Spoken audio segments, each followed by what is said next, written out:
Move on to the Philadelphia Eagles, Colin. I mean, we talk about him every day. Nick Sirianni opens his mouth and says something. The latest thing he said that it was moderately interesting at the Combine, he essentially said, I don't want to call plays. I'm not an OC. I'm a head coach. So that's why Sean Mannion is here. He's going to be the first-time play caller taking over for Patullo. Sirianni is excited about Mannion's scheme because he is friendly with, knows McVay and Shanahan. Colin, I'll believe it when I see it. If Sirianni's job is on the line and this ain't working, he's going to take over play calling midseason. Well, he's not good at it. Sean Payton is relinquishing the play calling this year because Davis Webb, the young, the sharp former player, and Sean Payton didn't believe Lombardi could be that guy. So it's Davis Webb is going to take it over. I don't think coaches should be play callers. I think Lincoln Riley, Lane Kiffin, some of the guys at the college level are simply, there's nobody else out there better than them. Like, I get an offensive coach saying, like Kyle Shanahan, I'm a better play caller than anybody else on the planet, so I'm not relinquishing it. That's why, if you notice with the Niners, they're as good as their defensive coordinator. Like with Saleh, Kyle has total trust to hand it over to Robert Saleh. But they've missed on a couple of their DC hires. And you've seen what's happened to the team. So Shanahan, when you do call plays, it is more overwhelming. It's pretty daunting experience. But I don't think like Kyle Shanahan or Lincoln Riley, who are you going to get that's better to run your offense? So I think it's a dilemma. Sean Payton's been doing it forever because Sean Payton's great at it. Yeah. This is so funny. I really wish this came out before Sean Payton relinquished play calling. Because Colin has constantly railed Sirianni and Dan Campbell, for that matter, for being beholden to their coordinators and the fact that they don't call plays. And that's why we elevate Sean Payton, Andy Reid, Sean McVay, Kevin Unal, Shanahan, right, etc. It's why you would even consider a Mike McDaniel as your head coach, even if you're like, I don't know how good he is at running a team, but you're like, man, he does no offense. He is a great play called, right? Like, that's the whole thing. People want to hire Clint Kubiak not to be a head coach, but they want him to run the offense. Ben Johnson, they're like, everybody wanted Ben Johnson, not because they think he's going to be a great head coach and he's going to be able to give great speeches and this, that. No, they want him to be a play caller, run the offense, develop the quarterback, be great with Caleb Williams. That's what it's about. That's what we've constantly talked about. We've been talking about this for the last couple of years. Honestly, there's been such this big emphasis on that. But it is kind of interesting because two of the guys that Colin really loves, Sean Payton and Harbaugh, they're not calling their plays. And Sean Payton is not just like, yeah, I'm going to give my play calling duties and I'm going to be making a separate video about that. So this is not a Denver Broncos clip. I want to focus on the Eagles, but I'll just leave the Denver Broncos conversation on there. And I'll start ranting too much, and so plus I want to hear what Colin has to say specifically about. I know that clip exists, and I saw it at the bottom screen, but I haven't watched it, so I just want to hear what he actually says before I go on another rant. But I personally feel more comfortable when the head coach is the true offensive brains and not just a head coach. Let's be really loose with these terms. Nick Sirianni is head coach, OC, and now I think it was Greg Olson. And it would take me too long to have to find the clip, but I think he did a beautiful job of mapping out the benefits of being the walk-around CEO, head coach, and not being the play caller, that you get to work on other things with the team. You get to focus more on game management. You're working the reps. Like, there's other things that you get, there's other details that you get to focus on. And I think he did an awesome job of highlighting that. An awesome job. But there is that feeling, right? For instance, when we could do both offense and defense, I'm looking at Mike McDonald and that defense to solve the problem. How do you slow down Stafford? How do you slow down Drake May? And when they do that, I could say he was a huge Look at that defense that he built. Sean McDermott, you need to slow down Bo Nix. You need to slow down Patrick Mahomes. It's like, I know who to focus. You're the one. This is your defense. With a coach like a Sirianni, when the offense had problems, you're like Kevin Patullo. And then it's just like, okay, well, Siri, fix it. And it's just like the way I fix it is by hiring someone else. And it's like, okay. And then you question, well then what else do you do? Like where else do you bring your value? And there is value. I talk about this all the time. Knowing how to run a team, run practices, get your team ready.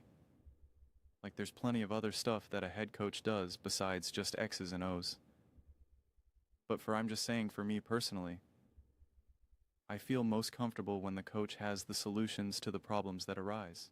I feel more comfortable knowing Sean McVay is the one that calls the plays because this is what this is. And honestly, just play that forward with Sirianni and the Eagles. Sean Mannion and this Eagles offense ends up being awesome this coming year, and it's unbelievable. They go undefeated. Again, I always say this.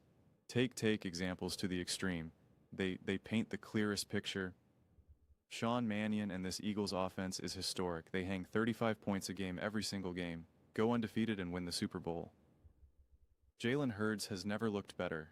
Jalen Hurts actually has 50 touchdowns and 5,000 yards and an 80% completion percentage. You're just like, oh my gosh. A.J. Brown's got 2,000 yards. So does Devontae. I mean, you're just like, this is unbelievable. And now Sean Mannion is going to go get hired by, I don't know who's most likely to be available.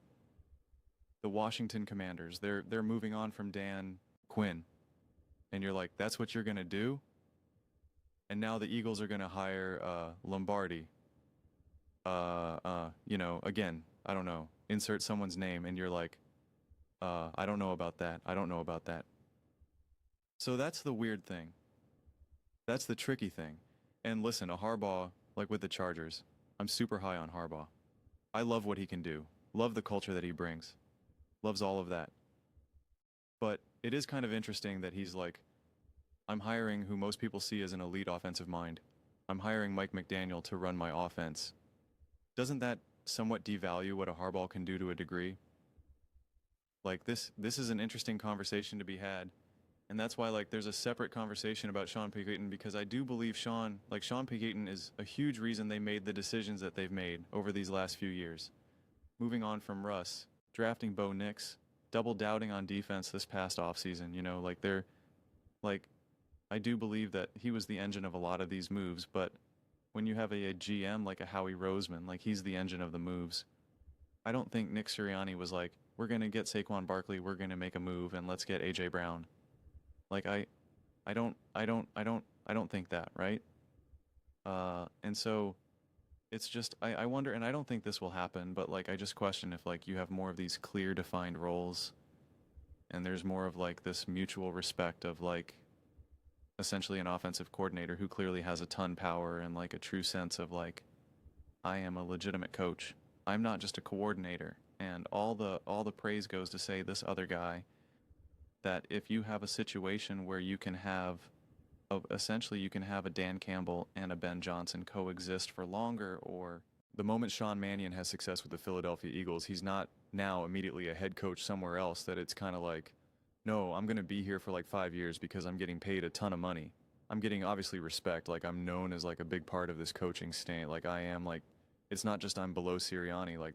There's more of a sense of equality there. I mean, it probably won't happen, but it's just because there's so many other coaches always coming up, right? I mean, every time they hire, every time we see a Ben Johnson or a Sean Mack, oh man, are we ever going to see another great coaching? And then boom, Webb appears, Mannion appears, Kubiak appears, right? McDaniel appear, all these guys just keep kind of appearing. This constant youth now, these younger coaches, and we're seeing it more and more and more and more. And I think unless they continue to consistently struggle as head coaches, they understand offense, they understand quarterback play, they understand play calling, but they can't, where you get more Mike McDaniel type situations or even a Josh McDaniels situations.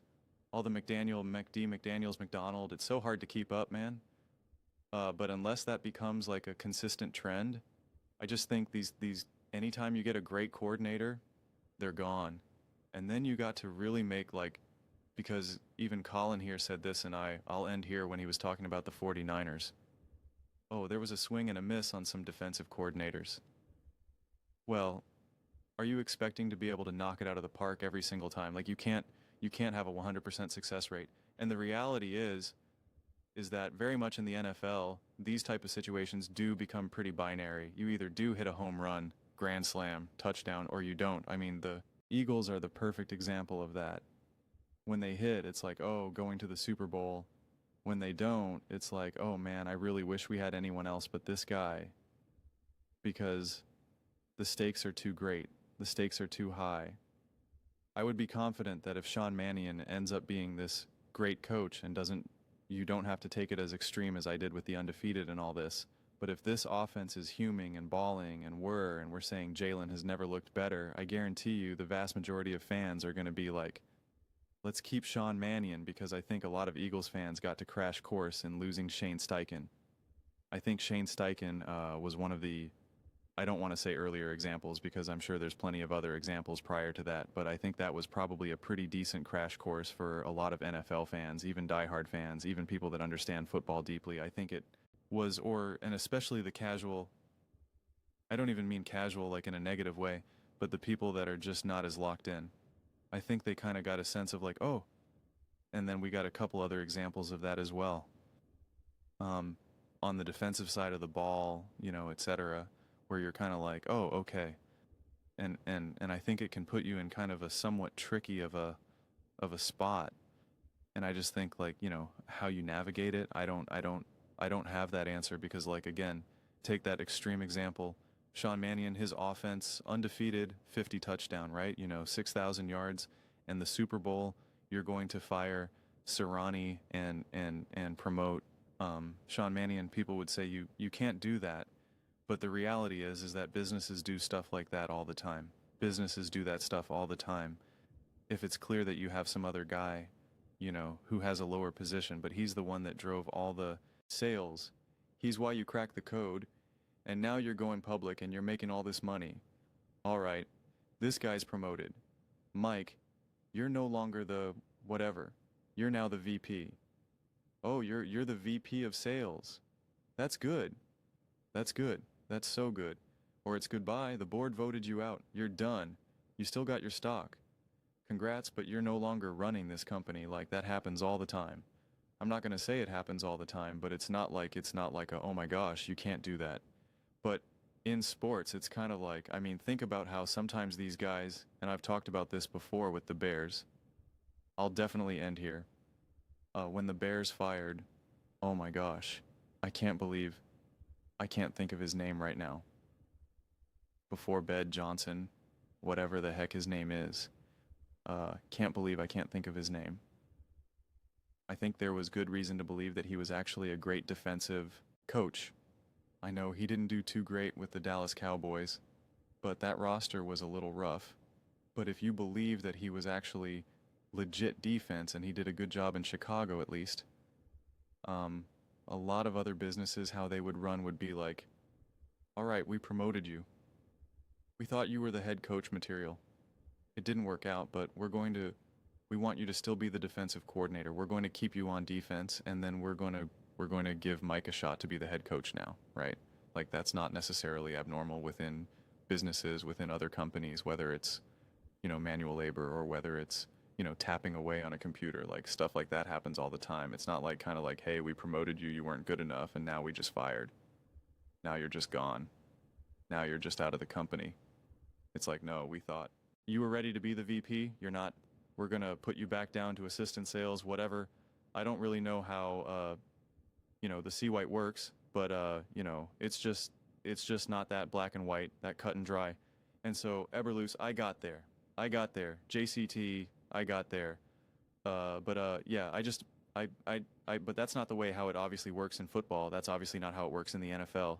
And I think the more we see the true consequences of what it means to have a legitimate great coach who's calling the plays offense and defense, the one who's truly all over it. I think the Dan Campbell, the Sean Payton now, apparently the Harbaughs, I think they get ushered away then. I really do. What happens? And now also, if the Chargers offense looks elite and they're playing out of their mind, Mike McDaniel has to get a ton of credit for that. And then what happens when Mike McDaniel leaves? So the example works no matter whether it's the Eagles, whether it's the Chargers. What about the Broncos? Bo Nix never looked better. He's playing out of his mind. And you're like, all right, I don't know. Are we going to lose this guy just because it's Sean Payton? Like, that's when you're kind of almost like, all right, Sean, maybe you should be the head of so-and-so.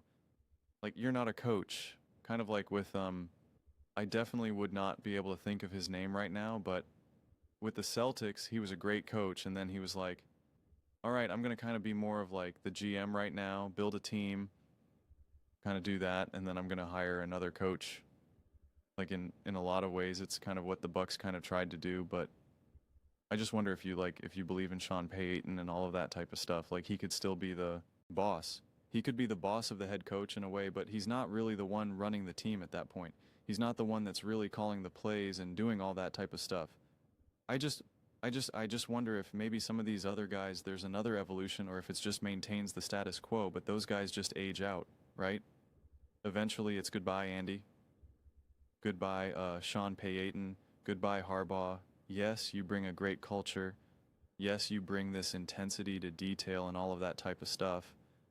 But at the end of the day, man, I need you to know how to call these plays. I need you to know how to operate within the game right now. And if there's a younger person who has less experience, but yet they do it and they do it at a high level, my hands are tied. So, I don't know. I mean, just ask yourself this question. If Sean Mannion is a great offensive coach and he does great things with the Philadelphia Eagles this coming season, would the Eagles have been better last season with Sean Mannion? Well, then, like, to me, that's your answer there then. That's your answer right there. That proves the lack of value that a non-play calling head coach brings to the table. And then, if that's the question, is having that as your head coach worth losing the coach that actually now has a measurable impact on your team winning or losing? Those are just my thoughts. I'd absolutely love to hear yours. What do you guys all think about the Philadelphia Eagles? Nick Sirianni, Sean Mannion, head coach, offensive coordinator. How are you making sense of this conversation right now? It's pretty interesting, honestly. I think it's really, really fascinating. And the fact that Sean Payton is now giving up play calling like that is going to open the door. Now you're hearing Colin say, I don't think the coaches should call plays. Bro, that is not what you've been saying, man. That is not what you've been saying for as long as I've been watching you. So, I don't know what you're talking about. Like, I like what?